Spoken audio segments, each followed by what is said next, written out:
यह लड़के के बाल इतनी तेजी से बढ़ते थे कि अगर वह आज बाल कटवाता तो अगले ही दिन फिर से बढ़ जाते थे। जब भी उसे गुस्सा आता उसके पैरों का आकार भी बढ़ जाता था। उसकी सुनने की शक्ति इतनी तेज थी कि वह स्कूल में बच्चों की फुसफुसाहट तक सुन सकता था। इतनी सारी शक्तियां होने के बावजूद स्कूल के बच्चे उसे लगातार तंग करते रहते थे। एक दिन बदमाश बच्चों ने जानबूझकर च्युइंग गम उसके बालों में थूक दिया। गम उसके बालों से निकल ही नहीं रहा था। इससे एडम को बहुत गुस्सा आ गया और अचानक उसके पैरों का आकार बढ़ गया। एडम डर गया और अपने पैरों के चारों ओर टिश्यू पेपर लपेटकर स्कूल से बाहर निकलने लगा।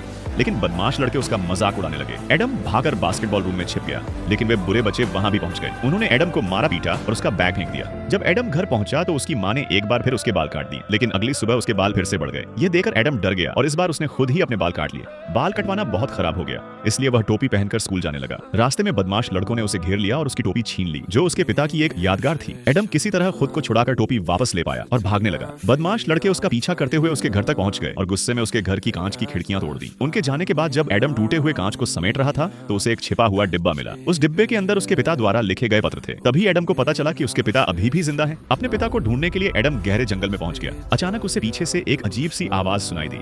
घबराकर उसने चिल्लाया और पौधों की ओर पत्थर फेंक दिए। तभी उसने घने बालों वाला एक राक्षस देखा और डर के मारे भागने लगा। भागते हुए वह एक जाल में फंस गया और लुढ़कता हुआ पहाड़ी से नीचे सड़क पर आ गिरा। एडम एक ट्रक से टकराने ही वाला था कि तभी एक बिगफुट आया और उसे बचा लिया। उसने अपनी शक्तियों से एडम की घायल टांग ठीक कर दी। जब एडम ने आंखें खोली और बिगफुट को देखा तो वह डर गया।